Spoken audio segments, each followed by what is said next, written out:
What's up, family? This is your man, not your boy.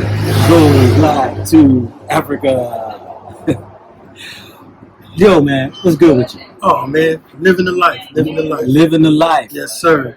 Family, I want to introduce you to a brother because, hey, I'm trying to bring awareness, education to each and every one of us who's traveling to the motherland, and just to hear just a taste of people's experience, their story, in order to benefit, that you could benefit.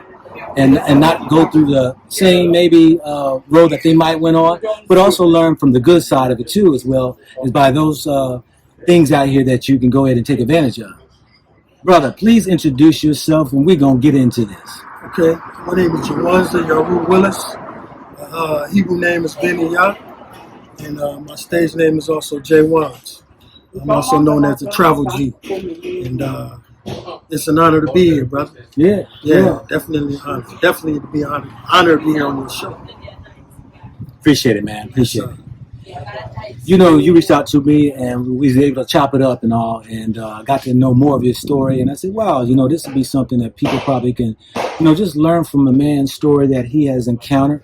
And you've had the good, the bad, and the indifferent while you've been here to Ghana. How long you been coming here to Ghana? And tell us where you stand today. Okay, I've been coming here roughly since '95, and right now I'm in Timor, in a place called Community 20. That's where I'm staying. Yeah, and so we know, of course, by the way you're speaking, you got that English language. So right. you coming from damn America? Yeah. I'm from that damn America. Yeah, what part? Oakland, California. Oakland, California. Pretty much the Bay Area, Oakland, San Fran. Yeah. Went to school in San Francisco. So. Okay. Yeah. Okay. So, what brought you to Africa? 1995. 1995. I came with a group from my school. It was a group of 15 of us. Mm-hmm. And I came here. I didn't know a thing about Africa. But when I did come, it was such a mind-blowing experience that I made it a point to come back. Yeah. So now, you kept coming back to over the years to a point where you even got married. I did. Got married. Please share with us your marriage and all. Yeah. Well, getting married here is a heck of an experience. I met my wife. She was doing an internship in a hotel, and I don't know, a lot of fellas, I've heard it before, but when I saw her, I knew she would be my wife.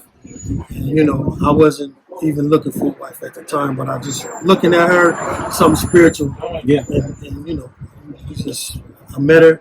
We stayed in contact, and then way in 2007 is when we finally got married. Yeah. Okay. Now I know that time went on and stuff, and some tragedy happened. Sure. And please share with the folks there. We know that your wife passed away, and you had to go through dealing with that. And I know many people are going to be interested in, okay. You got kids. What transpired with that? What all transpired with that situation? Mm-hmm. And where are you today? Okay, what happened was me and my wife, we already had 2 children here, and we were about to have another third one, and then she basically had the child.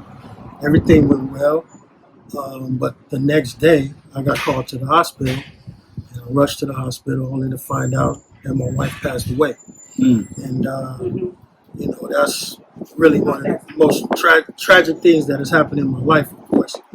But through prayer and through other things, I'm standing tall through it all.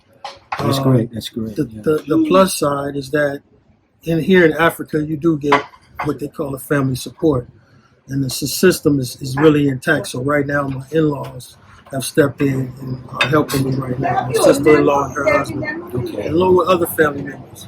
So I think that really helped me a lot. Helped you a lot. I mean, yeah.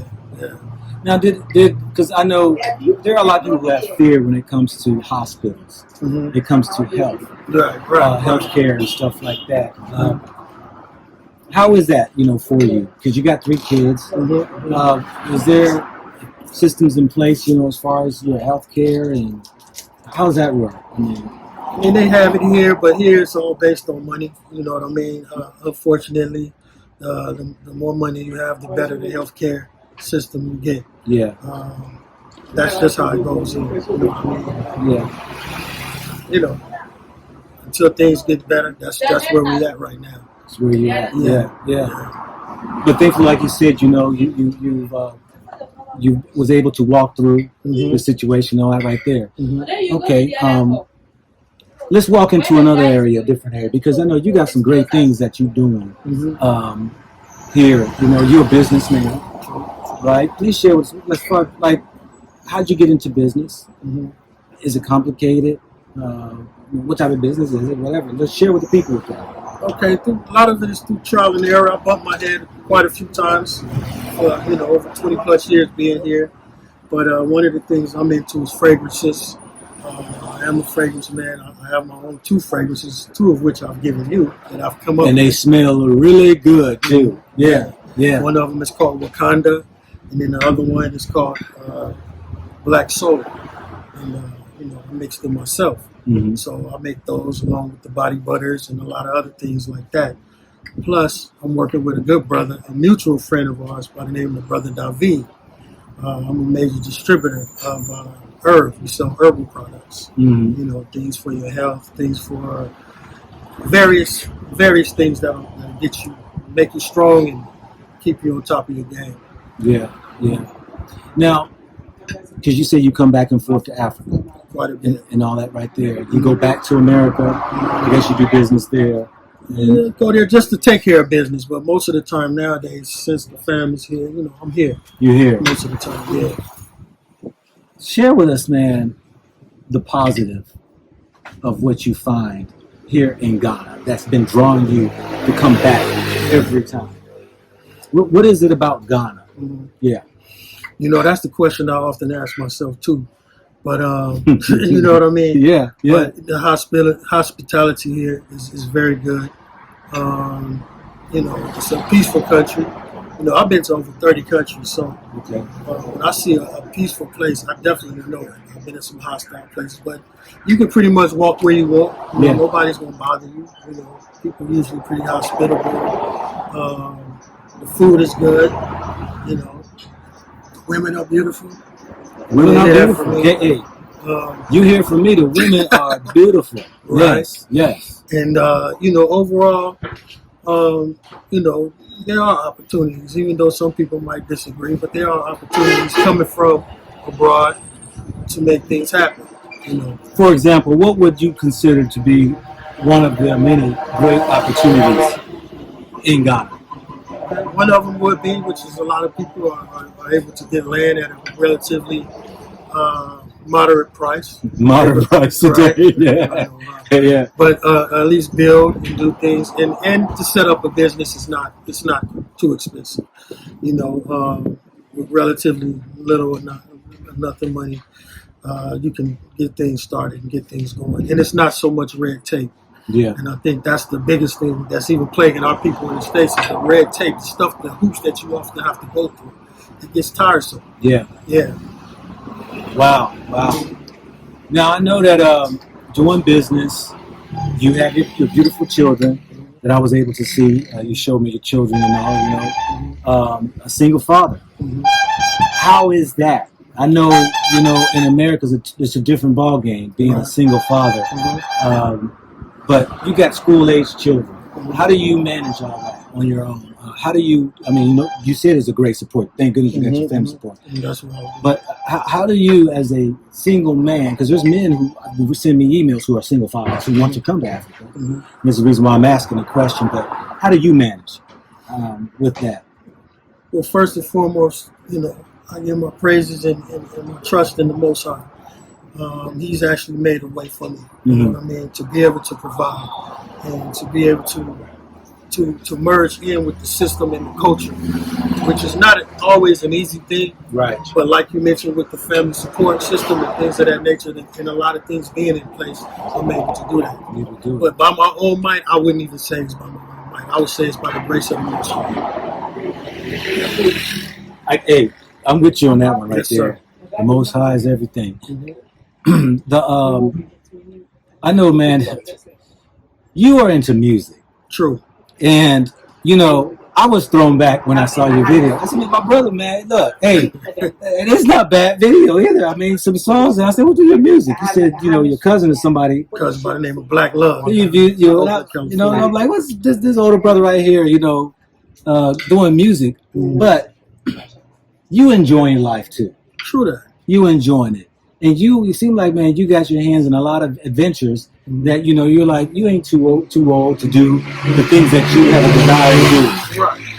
And that's what I love about it. Now, are you active in the music here or is it in America or what? For me, it's worldwide. You know what I mean? But the first video that you saw was actually shot here. Okay. And it's called Don't Try to Play Me, of course. Okay. And, I'm a reggae artist, but it's not limited to that because I got to touch a soul. And yeah, I believe in, and that's given to me by my dad. He does a lot of things too. He's into his music, his singing, his drumming. And I'm the same way because no matter what you're going through, you don't want to lose your passion. Yeah. And that is my passion. And you never get too old. I'm not as old as I look. I just decided to keep this gray on my beard. You know what I mean? Oh, yeah. My daughter was the one who influenced it because I was coloring it and all that. She's like, Daddy, why are you coloring? I said, nah, don't worry about that. You're too young. But she said, no, it's natural. Just leave it. So I'm going to try it. Yeah. And I tried it, and it's been working. Yeah. So it's a beautiful thing. It is. It is. Well, that's great. So you're doing music, you're doing business, and all that there. How do you see you in Ghana, here in the future? Ghana's going through a lot of building. A lot of people are drawn to Ghana. How do you see yourself growing with Ghana? What do you forecast? I think I see it it can be a bright future. It just depends on, it's a collective. You know what I'm saying? More or less, it's a collective. Yeah. If we believe in it, and if we all believe in it, and we believe in the vision, then it will grow. It's only when we stop believing in it that it's going to die. You know what I mean? I believe in it. I see the future. People are very innovative and moving forward, and I have to be a part of that. I am a part of that, and I want to continue to strive for that. That's true, brother, because I'm telling you, man, I've been in cities, man, and I used to ask the brothers, hey, you see these skyscrapers going up? How you going to get in this right here? The business is coming. The cost of living is going to go up. How are you going to get in to fit in? Yeah. Okay. All right. Well, let me say this right here. You're doing all that you do, bro, and single father. I got to say my hat's off to you because I know, man, that trying to juggle a lot of responsibilities. Would you think it would be harder if you was in America doing what you do? And why would it be harder? It would be the only thing that would make it harder living in America is that America is so demanding, and nobody has time. Like here, people are able to pitch in. I'm able to get the help that I need, the assistance, because people have the time. But in America, people might be like, "Yo, man, it's like when the situation happens, bring the kids and things like that." But who really has time? Who really has time for your kids? Nobody.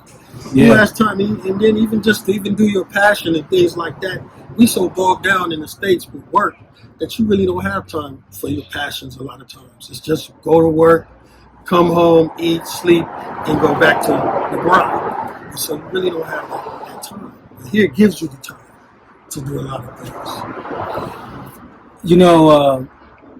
One of the great things that I'm learning, time is not of essence. And, business is done differently here. Where everything in America is like right. I also see that time is important when it comes to family here. That I can't speak for everybody, but I can see for the majority, family time is important. Very important. And you just can't live with yourself if you see your family members struggling. That people get in and fit in and pitch in.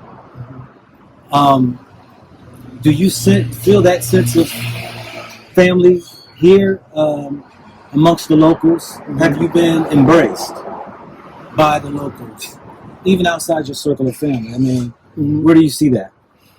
It's been a great journey for me. You know, I haven't had no problems in terms of the support. Yeah. You know, even when I went through the crisis, you know, even other local people that I know that's from here came and showed me that love and that support. Which you know, I'm not saying that we can't have the same thing in the States, because we often do, but the States is everybody's just bogged down, man, and it's difficult. Yeah. So, yeah. It's just the system. It's the system. It's the system. Well, you know, man, one last thing. I know we were talking, and what was interesting to me is that sometimes we don't hear sometimes some struggles that people have. And sometimes we hear too much of a struggle in some of these countries that we go to. Absolutely. You know, but from what I hear your story, it's like it's life. You have your ups and downs. Yeah. You know, and it's we know, man, you know, we take losses in loved ones, and you know, sometimes we go without work or we go without family, and we endure a lot of issues of life. And I think, man, you're a brother, man, who's encouraging, because your story, you know, many people can attest to, many people can relate to. I found one that was interesting that had me kind of chuckling when you said you got detained by the police officer. Oh man, that was crazy. Let's talk about the police officer, because people know I talk about that going down to police officers, because sometimes they want them pockets. Yeah, they do. Yeah, they do. Share real quickly, man. Where was you, man? Man, okay, I'm gonna try to be as brief as I can, because I know one day I'm on my way to the house. My wife is around, and I almost got there. She said, "Can you go back and get some light bulbs?" So I go back and get light bulbs. So I go back to the car and get the light bulbs. And I went to make a U-turn, and you know you have to pull into a building. You have to pull into let's just say a driveway. Yeah. But I only to realize the driveway had a big gutter in front, so I couldn't pull in. We know them gutters. Yeah. The problem with my car is that before I can reverse, it goes forward first. So I was going to end up in the gutter regardless. So, make a long story short, I ended up in the gutter, and the police is right there. And they yell, "What are you doing?" So they helped get me out of the gutter. Out here, instead of you getting in the police car, the police jumped in your car. Yeah. So he jumped right in the front seat, not knowing that I was right across the street from the station. So they put me in the station, and they wanted to, what they call, charge you to court. So basically, in a nutshell, he wanted $2,000 that I didn't have. U.S. or CDs? U.S. He was talking U.S. He wasn't talking CDs. And I'm just like, really, man? So I'm like, whatever. So I tried to bluff him and stuff. An hour went by, 2 hours, 3 hours. Next thing you know, I'm calling my wife. Look, I need to find a way up out of here. Let me share something with y'all with that. When he said hour, 2 hours, 3 hours went by, that's called sweating you out. Yeah. They're gonna sweat you out until you come up with an idea of how you gonna submit to the demand. Anyway, so they come to the station, your family and all that right there, and they come to find out that what? Can't turn to find out that the guy that was giving me the most trouble was the same tribe as my wife. You know, because my wife's dad came to get me out. Okay. So they turned out to be the same tribe. So now he done got nice on me. At first he was the meanest one. Oh, you gotta do it, you gotta do it. So now you're my brother. Why you didn't tell me you're my brother? I'm like, man, look, how am I supposed to know I'm your brother, man? And it was just like the skin color should have told him we were brothers. It should have, but out here, you know, it's deeper than just the skin color. I know it is. It's got to be that tribe. It's a tribal thing. Family oriented, yeah. Absolutely. Yeah. So anyway, thanks to the Almighty that you know, y'all were connected. We were connected, and I got out. I got out. So that's the blessing. Man, I tell you, it's funny, man, how sometimes, man, I had my story last week that they squeezed out of me. Right. There was no 2,000. It was just 100 CDs. But it's still, y'all stop that, police officers. Come on now. Please. Come on, stop. Come on. We're brothers. We might speak a different language, but we're brothers, right? Absolutely. Yeah. But anyway, you know, that's where you got to get connected in, because, you know, when you start connecting with some of these, you know, those who are working within that, you know, the police industry and stuff, you can get some leeway because you can throw some names around. That's it. You know, because in Ghana, you said something interesting too. It's like, it's not what you know. You come in and know everything. Not at all. But it's about what? It's who you know. It's who you know. It's who you know. And that's Africa. You know what I mean? And I went through some stuff in Nigeria, but that's another story for another time. Yeah. And it wasn't about what I knew. It's just like my brother right here saying, it's who you know. It's who you know. Show you right. Share your social media. Where can they find you in your platforms? What have you? Okay. If you want to see my channel, I'm called The Travel G. So just go and type in The Travel and then the letter G, and you'll see my shows and things of that nature. And if you want to see my video, the one that he was talking about, just type J Wanz, J-W-A-N-Z. And the video is called Don't Try to Play Me. And you'll see other music videos that I did. I just did one in Oakland, California called Hey, How You Doing? And that's dedicated to the Zion daughters, to the women that dress modestly. That's what that video was dedicated to. You know, I appreciate the plug and I appreciate the love. Yes. Brother. Oh, yes. Oh, yeah, brother. Yeah. Hey, It's an honor. this is your man. This is your. I'm your man too. All right, then. All right. Go black to Africa.